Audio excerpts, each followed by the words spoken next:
بسم اللہ الرحمن الرحیم۔ السلام علیکم دوستو۔ گلیلیو نے اٹلی کے شہر پیسا میں پرورش اور ابتدائی تعلیم پائی تھی۔ وہیں 20 سال کی عمر میں اس نے اپنی پہلی دریافت پیش کی۔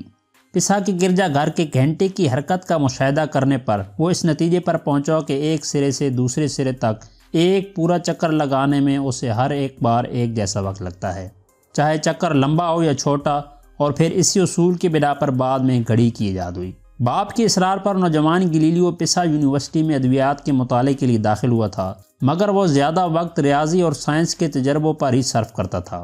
اس کے پروفیسر اس وجہ سے بھی ناراض تھے کہ وہ ارسطو کے خیالات پر نکتہ چینی کرتا تھا۔ انہوں نے اسے ڈاکٹر کی ڈگری دینے سے انکار کر دیا۔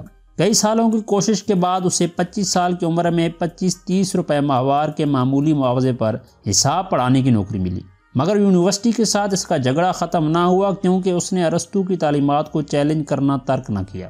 ارسطو کی تردید کرتے ہوئے گلیلیو نے اعلان کیا کہ مختلف وزن ایک جیسی اونچائی سے زمین پر گرنے میں ایک جیسا وقت لیتے ہیں۔ اپنی بات کو ثابت کرنے کے لیے اس نے پیسا کے جھکے ہوئے مینار کی چوٹی پر پہنچ کر 10 پاؤنڈ اور 1 پاؤنڈ کے 2 گولے زمین کی طرف پھینکے۔ حاضرین جو اس کا مذاق اڑانے کے لیے بھاری تعداد میں جمع ہوئے تھے، دانتوں تلے انگلیاں دبا لیں جب انہوں نے دیکھا کہ دونوں گولے ارسطو کے اصولوں کی پرواہ نہ کرتے ہوئے ایک ساتھ زمین پر گرے۔ دوستو، گلیلیو نے جدید تجربات کر کے یہ پتہ لگانے کی کوشش کی کہ ایک مخصوص فاصلہ طے کرنے میں کسی چیز کو کتنا وقت لگتا ہے۔ مختلف زاویوں سے جھکی ہوئی سطحوں پر اس نے گیند گرائے اور ان کے گرنے کی رفتار اور فاصلہ طے کرنے کے بارے میں فارمولے بنائے۔ اس نے یہ بھی ثابت کیا کہ اگر متحرک چیز کو ہوا یا فرش کی مزاحمت نہ ہو تو وہ کبھی ساکن نہیں ہوگی، اور انہی اصولوں کی مدد سے نیوٹن نے نئی فزکس کی بنیاد رکھی اور گلیلیو نے ان کا استعمال ایک اہم فوجی مسئلہ حل کرنے میں بھی کیا۔ اس نے توپ کے گولے کا راستہ جاننے کا فارمولہ بتا کر نشانہ بازی کا کام اور بھی آسان بنا دیا۔ باغی سائنسدان کی نت نئی ایجادات یونیورسٹی کے حاکموں کو ناگوار گزرنے لگیں کیونکہ ان سے روایتی سائنس کے ستون ہلنے لگے تھے۔ آخر اسے پیسا یونیورسٹی چھوڑنے پر مجبور ہونا پڑا،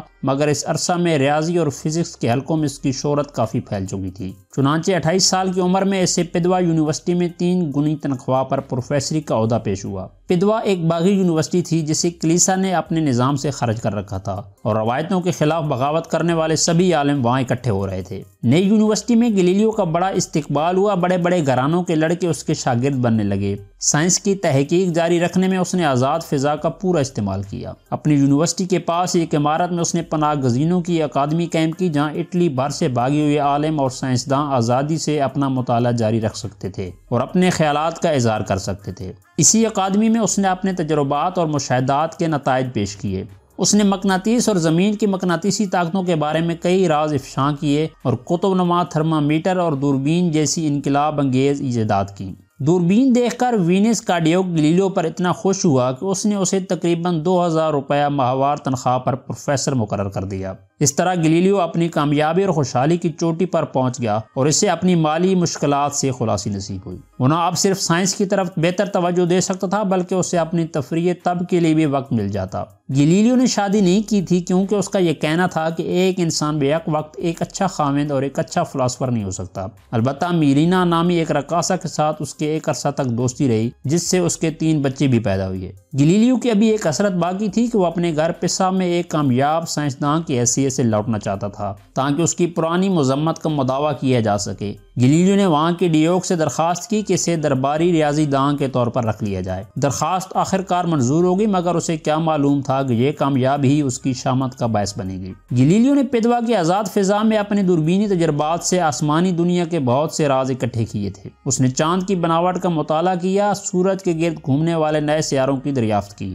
کہکشاں کی حقیقت کی کھوج کی، اور اپنی حیران کن تحقیقات کو اس نے ستاروں کا پیغمبر نامی ایک کتاب میں قلم بند کر دیا۔ کتاب چھپنے کی دیر تھی کہ کلیسائی دنیا کا غصہ بڑا اٹھا۔ مصنف کو حکم دیا گیا کہ وہ زمین اور سورج اور ستاروں کے بارے میں اپنے باغیانہ خیالات کو ترک کر دے، اور اسے یہ بھی یاد تھا کہ چند سال پہلے ہی برونو کو اس کے سائنسی اعتقادات کی پیدائش میں زندہ جلا دیا گیا تھا۔ گلیلیو نے حکم عدولی نہ کرنے کا وعدہ کرنے میں ہی مصلحت سمجھی اور کچھ دیر اپنی تجربہ گاہ میں لوٹ کر خاموش تجربے کرنے پر قناعت کی، مگر گلیلیو زیادہ دیر تک خاموش نہ رہا۔ لگ بھگ 10 سال بعد اس نے آسمانی دنیا کے بارے میں ایک دھماکہ خیز کتاب شائع کی۔ کلیسا نے آگ بگولا ہو کر اسے فوراً اپنے دربار روم میں حاضر ہونے کا حکم دیا۔ بیماری اور بڑھاپے میں وہ نیم مردہ حالت میں وہاں پہنچا۔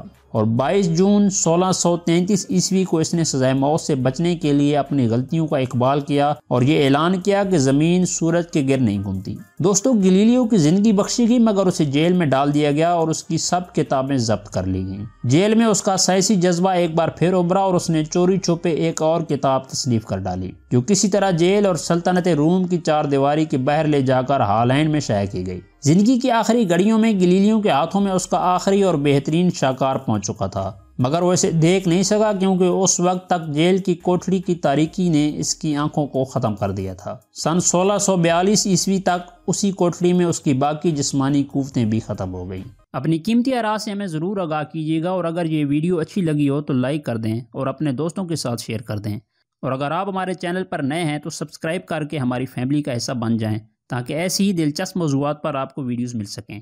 تو ملتے ہیں ایک نئی ویڈیو کے ساتھ، تب تک کے لیے اللہ آپ کا حامی و ناصر ہو۔